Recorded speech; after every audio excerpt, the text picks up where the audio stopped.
Hello moms and kiddies, welcome to our channel super healthy kids. ಇವತ್ತಿನ ನಮ್ಮ super healthy ಕಿಡ್ಸ್ಗೋಸ್ಕರ super recipe ಏನಂದರೆ dry fruits laddu. ಇದನ್ನು ನಮ್ಮ ಮಕ್ಕಳು ಬಾಹುಬಲಿ ಲಡ್ಡು ಅಂತ ಕೂಡ ಕರೀತಾರೆ.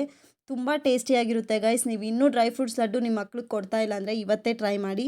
ನಾನು ಇಲ್ಲಿ ಶುಗರ್ ಫ್ರೀ ಯೂಸ್ ಮಾಡ್ತಾ ಇದ್ದೀನಿ, ಶುಗರೇ ಯೂಸ್ ಮಾಡ್ತಾ ಇಲ್ಲ. ನೀವಿನ್ನೂ ನಿಮ್ಮ ಮಕ್ಕಳಿಗೆ ಶುಗರ್ ಕೊಟ್ಟು ಏನಾದರೂ ರೆಸಿಪೀಸ್ ಮಾಡ್ತಾಯಿದ್ರೆ ಇವತ್ತೇ ಸ್ಟಾಪ್ ಮಾಡಿ. ನಿಮ್ಮ ಕೈಯಿಂದ ನೀವೇ ಪಾಯ್ಸನ್ ಕೊಟ್ಟಂಗೆ ಆಗುತ್ತೆ ಶುಗರ್ ಇನ್ನೂ ಕೊಟ್ಟರೆ. ಈ ಹೆಲ್ದಿಯಾಗಿ ಡ್ರೈ ಫ್ರೂಟ್ಸ್ ಲಡ್ಡು ಹೇಗೆ ಮಾಡೋದು ಅಂತ ನೋಡೋಣ. ಒಂದು ಪ್ಯಾನ್ ಇಟ್ಕೊಂಡು 3 ಟೇಬಲ್ ಸ್ಪೂನ್ ಗೀ ಹಾಕ್ಕೊಂಡು 1 ಕಪ್ಪಷ್ಟು ಬಾದಾಮ್ ಹಾಕ್ಕೊಂಡಿದ್ದೀನಿ. ಅದನ್ನು ಚೆನ್ನಾಗಿ ಫ್ರೈ ಮಾಡ್ಕೊಳ್ಳೋಣ. ನಾವು ಗೀಯಲ್ಲಿ ಫ್ರೈ ಮಾಡ್ತಾ ಇರೋದ್ರಿಂದ ತುಂಬ ಟೇಸ್ಟಿಯಾಗಿರುತ್ತೆ ಗೈಸ್ ಫ್ಲೇವರು. ಗೀನೇ ಯೂಸ್ ಮಾಡಬೇಕು, ಆಯಿಲೆಲ್ಲ ಯೂಸ್ ಮಾಡಬೇಡಿ. ಗೀ ಯೂಸ್ ಮಾಡಿದ್ರೇ ಆ ಟೇಸ್ಟ್ ಬರುತ್ತೆ ಲಡ್ಡುಗೆ. ಈಗ ಇದನ್ನು ಪಕ್ಕಕ್ಕೆ ತಗೊಳ್ಳೋಣ. ಈಗ ನಾನು ನಟ್ಸ್ ಯೂಸ್ ಮಾಡ್ತಾಯಿದ್ದೀನಿ 1 ಕಪ್. ನಟ್ಸ್ ನಮ್ಮ ಮಕ್ಕಳು ಡೈರೆಕ್ಟಾಗಿ ಕೊಟ್ಟರೆ ತಿನ್ನೋದಿಲ್ಲ, ಡ್ರೈ ಫ್ರೂಟ್ಸ್ ಲಡ್ಡು ಅಲ್ಲಿ ಕೊಟ್ಟರೆ ತುಂಬ ಇಷ್ಟಪಟ್ಟು ತಿಂತಾರೆ. ನಟ್ಸ್ ಕೂಡ ಸೇಮ್ ಅದೇ ಥರ ಫ್ರೈ ಮಾಡ್ಕೊಳ್ಳೋಣ. ಸ್ವಲ್ಪ ಘಮ ಬರುತ್ತೆ, ಆವಾಗ ಸ್ಟಾಪ್ ಮಾಡಿದ್ರೆ ಸಾಕಾಗುತ್ತೆ. ಅದನ್ನು ಪಕ್ಕಕ್ಕೆ ತಗೊಳ್ಳೋಣ. ಈಗ ನೆಕ್ಸ್ಟ್ ಕ್ಯಾಶ್ಯೂಸ್ ಹಾಕ್ಕೊತಾ ಇದ್ದೀನಿ. ಇದೇ ಥರ ಎಲ್ಲನೂ ಚಿಕ್ಕ ಚಿಕ್ಕದಾಗೆ ಕಟ್ ಮಾಡ್ಕೊಂಡು ಹಾಕ್ಕೊಳ್ಳಿ, ಅವಾಗೇ ಚೆನ್ನಾಗಿರುತ್ತೆ. ತುಂಬ ನಾವು ಹಾಗಾಗಿ ಹಾಕಿದ್ರೆ ಅವ್ರಿಗೆ ತಿನ್ನೋದಕ್ಕೆ ಅಷ್ಟೊಂದು ಚೆನ್ನಾಗಿರೋದಿಲ್ಲ. ಅದನ್ನು ಕೂಡ ತುಪ್ಪದಲ್ಲಿ ಚೆನ್ನಾಗಿ ಫ್ರೈ ಮಾಡ್ಕೊಳ್ಳೋಣ. ತುಂಬ ಹೆಲ್ದಿ ಗೈಸ್ ಈ ಡ್ರೈ ಫ್ರೂಟ್ಸ್ ಲಡ್ಡು. ನಮ್ಮ ಡಯಟಲ್ಲಿ ಕಂಪಲ್ಸರಿ ಮಕ್ಕಳಿಗೆ ಅಟ್ಲೀಸ್ಟ್ 1 ಲಡ್ಡು ಕೊಡಬೇಕು. ಈಗ ನಾನು ವಾಟರ್ ಮಿಲನ್ ಸೀಡ್ಸ್ ಆದರೆ ಹಾಕ್ಕೊಂಡಿದ್ದೀನಿ, ಅದನ್ನು ಚೆನ್ನಾಗಿ ಫ್ರೈ ಮಾಡ್ಕೊಳ್ಳೋಣ. ನಾನು ನಮ್ಮ ಮಕ್ಕಳಿಗೆ ಡೈಲಿ 2 ಲಡ್ಡೂಸ್ ಕೊಡ್ತೀನಿ, morning after breakfast and evening. Next ಬಂದು ಪಂಪ್ಕಿನ್ ಸೀಡ್ಸ್ ಯೂಸ್ ಮಾಡ್ತಾಯಿದ್ದೀನಿ. ಅದನ್ನು ಆಫ್ ಅದರಲ್ಲಿ ಪೀಸ್ ಕಟ್ ಮಾಡಿಕೊಂಡು ಅದನ್ನು ಚೆನ್ನಾಗಿ ಫ್ರೈ ಮಾಡ್ಕೊಳ್ಳೋಣ. ಪ್ಯಾನಲ್ಲಿ ಗೀ ಏನಾದರೂ ಈ ಥರ ಡ್ರೈ ಆಗಿದೆ ಅಂದರೆ ನೀವು ಮತ್ತೆ ಆ್ಯಡ್ ಮಾಡ್ಕೋಬೋದು. ಗೀಯಲ್ಲಿ ಫ್ರೈ ಮಾಡ್ಕೊಂಡ್ರೆ ಆ ಫ್ಲೇವರ್ ಅನ್ನೋದು ತುಂಬ ಚೆನ್ನಾಗಿರುತ್ತೆ. ಈಗ ಇದು ಕೂಡ ಫ್ರೈ ಆಗಿದೆ, ಪಕ್ಕಕ್ಕೆ ತಗೊಳ್ಳೋಣ. ಇಲ್ಲಿ ಗೀ ಖಾಲಿ ಆಗಿರೋದ್ರಿಂದ ನಾನು ಸ್ವಲ್ಪ 1 ಸ್ಪೂನಷ್ಟು ಗೀ ಯೂಸ್ ಮಾಡ್ತಾಯಿದ್ದೀನಿ. ಅದ್ರ ಜೊತೆಗೆ ಪಿಸ್ತಾ ಯೂಸ್ ಮಾಡ್ತಾಯಿದ್ದೀನಿ. ಪಿಸ್ತಾನ ಕೂಡ ಚೆನ್ನಾಗಿ ಡ್ರೈ ಫ್ರೈ ಮಾಡ್ಕೊಳ್ಳೋಣ. ನೆಕ್ಸ್ಟ್ ಬಂದು ಸನ್ಫ್ಲವರ್ ಸೀಡ್ಸ್, ಅದನ್ನು ಆಫ್ ಕಟ್ ಮಾಡ್ಕೊಂಡಿರೋದನ್ನು ಈ ಥರ ಫ್ರೈ ಮಾಡ್ಕೊಳ್ಳಿ.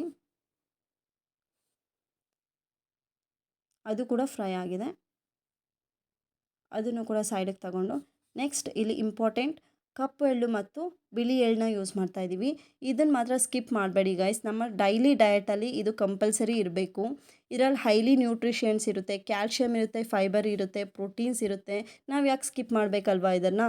ಸೊ ನಾವು ಡೈಲಿ ನಾನು ಇದನ್ನು ಸಪ್ರೇಟ್ ಪೌಡರಾಗಿ ಮಾಡಿಟ್ಕೊಂಡಿರ್ತೀನಿ. ನಾನು ಯೂಸ್ ಮಾಡೋ ರೆಸಿಪೀಸಲ್ಲೆಲ್ಲ ಇದನ್ನು 1 ಸ್ಪೂನ್ ಆ್ಯಡ್ ಮಾಡ್ತೀನಿ. ನೆಕ್ಸ್ಟ್ ಇಲ್ಲಿ ಕಡಲೆ ಬೀಜ, ಅದನ್ನು ಹಾಕ್ಕೊಂಡು ಚೆನ್ನಾಗಿ ಫ್ರೈ ಮಾಡ್ಕೊಳ್ಳೋಣ. ನೆಕ್ಸ್ಟ್ ನಾವಿಲ್ಲಿ ಪಾಕಕ್ಕೋಸ್ಕರ ನಾನು ಹೈ ರಿಚ್ ಐರನ್ ಕಂಟೆಂಟ್ ಇರುವ ಡೇಟ್ಸನ್ನು ಯೂಸ್ ಮಾಡ್ತಾಯಿದ್ದೀನಿ. ನಾನು ಡೇಟ್ಸ್ ಹಾಕ್ಕೊಂಡು ಅದನ್ನು ಚೆನ್ನಾಗಿ ಫ್ರೈ ಮಾಡ್ಕೊಳ್ಳೋಣ. ಅದು ಸ್ವಲ್ಪ ಸಾಫ್ಟ್ನೆಸ್ ಬರುತ್ತೆ. ಅದ್ರ ಜೊತೆಗೆ ನಾನು ಜಾಗ್ರಿ ಪೌಡ್ರನ್ನ ಯೂಸ್ ಮಾಡ್ತಾಯಿದ್ದೀನಿ. ಜಾಗ್ರಿ ಪೌಡ್ರ್ ಯೂಸ್ ಮಾಡದಿದ್ರೂ ಕೂಡ ಲಡ್ಡು ಮಾಡ್ಬೋದು. ನಾನು ಇದನ್ನು ಟೇಸ್ಟಿಯಾಗಿ ಇನ್ನೂ ಸ್ವಲ್ಪ ಟೇಸ್ಟಿಯಾಗಿ ಮಾಡ್ಕೊಳ್ಳೋಣ ಮಕ್ಕಳಿಗೆ ಅಂದ್ಬಿಟ್ಟು ಜಾಗ್ರಿ ಪೌಡ್ರ್ ಯೂಸ್ ಮಾಡ್ತಾಯಿದ್ದೀನಿ. ಇದ್ರ ಜೊತೆಗೆ ನೀವು ಹನಿ ಕೂಡ ಯೂಸ್ ಮಾಡ್ಬೋದು. ನೋಡಿ ಇಲ್ಲಿ ಸಾಫ್ಟಾಗಿದೆ, ಇಷ್ಟು ಮಾತ್ರ ಆದರೆ ಸಾಕು. ಅದು ತಣ್ಣಗಾದ್ಮೇಲೆ ಇದನ್ನು ಮಿಕ್ಸಿ ಮಾಡ್ಕೊಂಡ್ಬಿಡೋಣ. ಇದು ರೆಡಿ ಆಗಿದೆ. ಈಗ ನಾವು ಸಪ್ರೇಟ್ ಎಲ್ಲ ಫ್ರೈ ಮಾಡ್ಕೊಂಡಿರೋದನ್ನ ಚೆನ್ನಾಗಿ ಮಿಕ್ಸ್ ಮಾಡ್ಕೊಳ್ಳೋಣ ಗೈಸ್. ನೋಡಿ ಜಸ್ಟ್ ಮಿಕ್ಸ್ ಮಾಡ್ತಾ ಇದ್ದಾನೆ, ಗೀ ಫ್ಲೇವರ್ ತುಂಬ ಚೆನ್ನಾಗಿ ಬರ್ತಾಯಿದೆ. ಈಗ ನಾವು ಮಿಕ್ಸ್ ಮಾಡ್ಕೊಂಡಿರೋ ಡೇಟ್ಸ್ ಮಿಕ್ಸ್ನ ಹಾಕ್ಕೊಂಡು ಚೆನ್ನಾಗಿ ಮಿಕ್ಸ್ ಮಾಡ್ಕೊಳ್ಳಿ. ಚೆನ್ನಾಗಿ ಮಿಕ್ಸ್ ಮಾಡ್ಕೊಂಡ್ರೆ ಉಂಡೆ ಚೆನ್ನಾಗಿ ಬರುತ್ತೆ. ನೀವು ತಕ್ಷಣ ಉಂಡೆ ಮಾಡೋಕ್ಕೆ ಹೋದರೆ ಬರಲ್ಲ ಗೈಸ್. ನೋಡಿ ಇದನ್ನು 1/2 ಅವರ್ ಪಕ್ಕಕ್ಕೆ ಇಟ್ಬಿಡಿ. 1/2 ಅವರ್ ಪಕ್ಕಕ್ಕೆ ಇಟ್ಟಾದಮೇಲೆ ಉಂಡೆ ಮಾಡಿ. ಈಗ ನೋಡಿ ಕರೆಕ್ಟಾಗಿ ಬರುತ್ತೆ. ನಾವು ತಕ್ಷಣ ಮಾಡೋಕ್ಕೆ ಹೋದರೆ ಉಂಡೆಗೆ ಬರೋದಿಲ್ಲ. ಈ ಥರ ನಿಮ್ಗೆ ಯಾವ ಸೈಜಲ್ಲಿ ಬೇಕೋ ಆ ಸೈಜಲ್ಲಿ ಎಲ್ಲ ಲಡ್ಡು ಮಾಡ್ಕೊಳ್ಳಿ. ಮಕ್ಕಳಿಗೆ ಸ್ವಲ್ಪ ಚಿಕ್ಕ ಮಕ್ಕಳು ಅಂದರೆ ಸ್ವಲ್ಪ ಸ್ಮಾಲ್ ಸೈಜ್ ಲಡ್ಡುನ ಮಾಡ್ಕೊಳ್ಳಿ. ನಮ್ಮ ಮಕ್ಕಳು 7 ಇಯರ್ಸ್ ಆಗಿರೋದ್ರಿಂದ ನಾನು ಈ ಥರ ಮೀಡಿಯಮ್ ಸೈಜ್ ಯೂಸ್ ಮಾಡ್ತಾಯಿದ್ದೀವಿ. ಇನ್ನು ಮಕ್ಕಳೇ ಅಲ್ಲ, ನಾವು ಕೂಡ ಡೈಲಿ ನಮ್ಮ ರೊಟೀನ್ಗೆ ಇದನ್ನು ಯೂಸ್ ಮಾಡ್ತೀವಿ. ಕಂಪಲ್ಸರಿ 1 ಲಡ್ಡು ಆದರೆ ಕಂಪಲ್ಸರಿ ಗೈಸ್. ನಾನು ಮತ್ತೆ ಹೇಳ್ತಾ ಇದ್ದೀನಿ, ಪ್ಲೀಸ್ ಸ್ಕಿಪ್ ಮಾಡಬೇಡಿ ಈ ರೆಸಿಪಿನ ಯಾರೂ. ಇನ್ನೂ ನಿಮ್ಮ ಮಕ್ಕಳಿಗೆ ನೀವು ಕೊಡ್ತಾ ಇಲ್ಲ ಅಂದರೆ ಇವತ್ತೇ ಪ್ರಿಪೇರ್ ಮಾಡಿ, ಸಂಡೇವರೆಗೂ ವೆಯ್ಟ್ ಮಾಡಬೇಡಿ ಗೈಸ್. ನಾವು ಇದನ್ನು ತಗೊಳ್ಳೋದ್ರಿಂದ ಇದು 0 ಕೊಲೆಸ್ಟ್ರಾಲ್ ಗೈಸ್. ಫಸ್ಟ್ ಥಿಂಗ್, ಎಲ್ಲರೂ ಅಂದ್ಕೊತಾರೆ ಡ್ರೈ ಫ್ರೂಟ್ಸ್ ತಿಂದರೆ ಕೊಲೆಸ್ಟ್ರಾಲು ಅದು ಇದು ಅಂದ್ಬಿಟ್ಟು. ಇದರಲ್ಲಿ ನಾವು ಡ್ರೈ ತಗೊಳ್ತಾ ಇರೋದ್ರಿಂದ ಇದರಲ್ಲಿ 0 ಕೊಲೆಸ್ಟ್ರಾಲ್ ಇರುತ್ತೆ. ಗುಡ್ ಕೊಲೆಸ್ಟ್ರಾಲ್ ಆದರೆ ಇನ್ಕ್ರೀಸ್ ಆಗುತ್ತೆ, ಬ್ಯಾಡ್ ಕೊಲೆಸ್ಟ್ರಾಲ್ ಅನ್ನೋದು ಡಿಕ್ರೀಸ್ ಆಗುತ್ತೆ. ಸೊ ಮಸ್ಟ್ ಆ್ಯಂಡ್ ಶುಡ್ ಇದನ್ನು ಈ ಬಾಹುಬಲಿ ಲಡ್ಡುನ ಟ್ರೈ ಮಾಡೋದು ಮರ್ತೋಗ್ಬೇಡಿ. ಇನ್ನೂ ನಮ್ಮ ಚಾನಲ್ನ ಸಬ್ಸ್ಕ್ರೈಬ್ ಮಾಡ್ಕೊಂಡಿಲ್ಲ ಅಂದರೆ ಸಬ್ಸ್ಕ್ರೈಬ್ ಮಾಡ್ಕೊಳ್ಳಿ, ಲೈಕ್ ಮಾಡಿ, ಶೇರ್ ಮಾಡಿ. ನಿಮಗೆ ಈ ವಿಡಿಯೋ ಇಷ್ಟ ಆದಲ್ಲಿ ಲೈಕ್ ಮಾಡಿ. ಇನ್ನಷ್ಟು ಈ ಥರ ಒಳ್ಳೆ ಹೆಲ್ದಿ ಆ್ಯಂಡ್ ಟೇಸ್ಟಿ ರೆಸಿಪೀಸ್ಗೋಸ್ಕರ ನಮ್ಮ ಚಾನಲ್ನ ಫಾಲೋ ಆಗಿಬಿಡಿ. ನಿಮ್ಮ ಮಕ್ಕಳಿಗೆ ಈ ಲಡ್ಡುನ ಪ್ರಿಪೇರ್ ಮಾಡೋದಂತೂ ಮರ್ತೋಗ್ಬೇಡಿ. ಹೇಗೆ ಬಂದಿದೆ ನಿಮ್ಗೆ ಲಡ್ಡು ಅನ್ನೋದು ಕಮೆಂಟ್ ಮಾಡಿ.